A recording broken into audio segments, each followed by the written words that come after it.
Hi guys, it's Mrs. C here.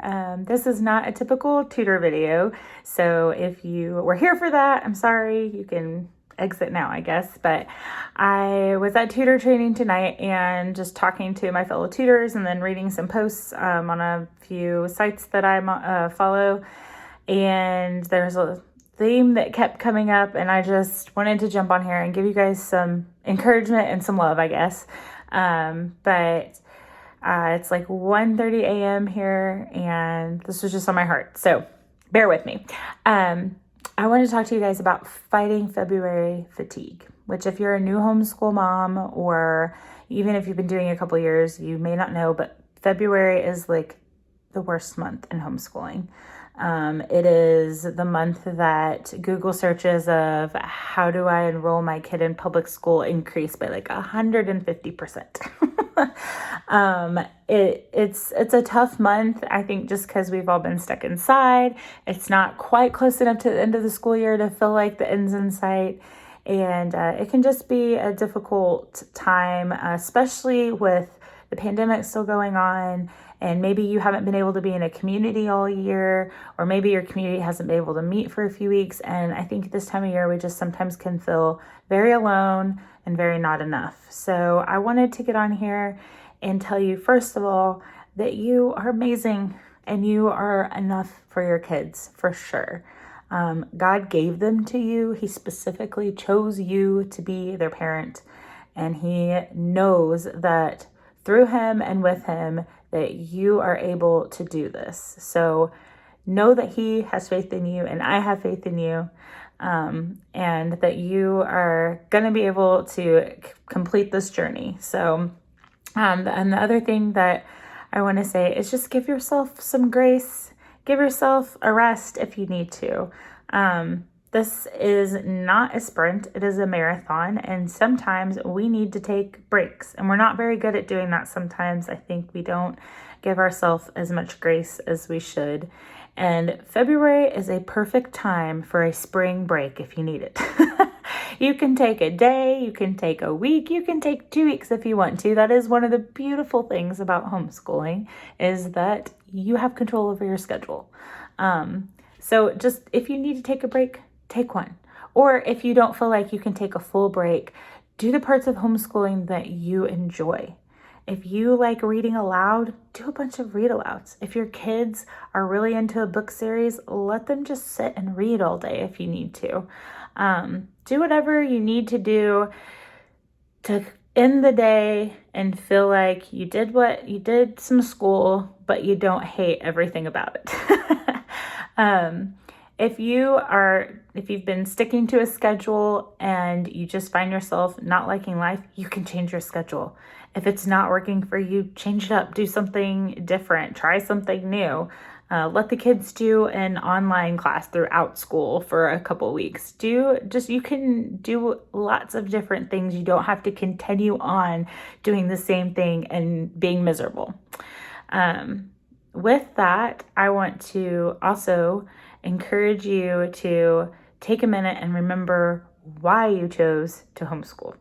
And remember that your attitude is a choice. And I know that's sometimes a hard pill to swallow, but the old adage, if mama ain't happy, ain't nobody happy, is kind of true, especially in our homeschooling. And if we are miserable, and if we're frustrated, if we're tired and we're grouchy, that is going to transfer over into our kids and their homeschooling. And it just becomes a really ugly cycle. So I want to encourage you to take a step back and remember why you chose to do this. And take a step back and look at how far you've come this year and how much you've learned and how much your kids have learned and how you're doing a little bit better than you were this time last year. And that's all you need to do. Just one little step forward every day. Don't feel like you have to make these giant strides and that everything's going to be perfect. You are doing a great job. I can't iterate that enough. You're doing a good job, Mom. I promise.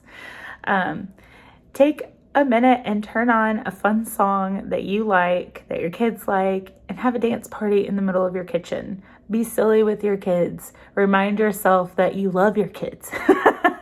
and that you enjoy them and you want to be around them and you like having fun with them. I know sometimes like we can kind of start wishing that we just had our own time, and not necessarily that would go away forever, but maybe for just a little while. But just remember those little faces that God gave you, that you get to be with them. You get to. I know that isn't how it feels sometimes, but you get to be with them, and you get to see their light bulb moments, and you get to hear the funny things they mispronounce, or you get to hear the funny ideas that they have about things. You get to see them when they struggle, and you get to see them when they succeed, and how awesome it is that we get to be there and witness all of those moments. I think that's just the best part of it, is that I get to witness every day my kids becoming who they're going to be. And not only that, but I get to have such an intense part of them becoming that. And what an awesome responsibility that is. And sometimes it is a heavy burden, but also at the same time, what a joy that I get to watch every day them become a little more of the person that God has created them to be. So turn on some music, dance funny, give yourself some grace and some rest. Give your kids some grace. And the last thing that I want to encourage you to do, which I need to take this one to heart myself, is try everybody in your family at some point to get a little bit of physical exercise every day.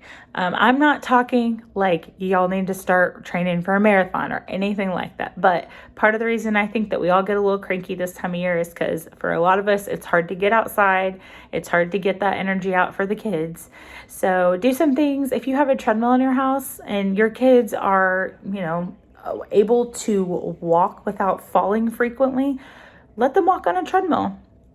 I've been having my boys, they're 6 and 7, walk for at least 30 minutes every day on our treadmill. We put the safety thing on them, and I actually will let them watch a show on the iPad, and they walk, and they just walk, not really fast. They're not running. It's nothing dangerous. I'm around, so if anything happens, I'm there.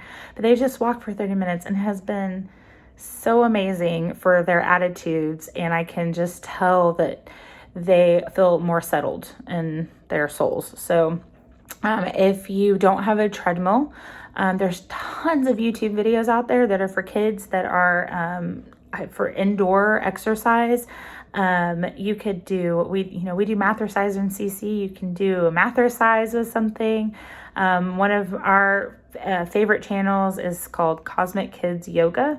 And it doesn't get into any of the spiritualistic side of yoga or anything like that. It's just basically poses and stretches that go along with the story. They will do Disney stories, they do alphabet stories, they do all kinds of stuff. It's really engaging and interactive for the kids, and my kids really enjoy doing it, and just gets their bodies moving, which helps their brain. So, and then for us adults, trying to do something ourselves, whether it's taking time to walk on the treadmill our own self, or doing a video, or just, like I said, dancing in the kitchen, just doing something to get us moving, I think is really helpful this time of year. So anyway, I hope this wasn't too crazy or too out of place. I hope that it was encouraging and not just odd. So anyway, I think you are all amazing. All of my tutors and all my mamas out there. I just think the world of all of you. I'm so thankful for all of you who have done this before me and done such an amazing job and given me examples to look up to. And I'm so thankful for all of you who have made the choice to do this with me, for walking alongside of me. And I just appreciate all of you. I'm praying for all of us as we do this, that we do it well and we work heartily as unto the Lord. So anyway, I hope you guys have a good evening. I'm going to try to get some sleep. I hope you get some sleep, and I'll see you back soon. Bye.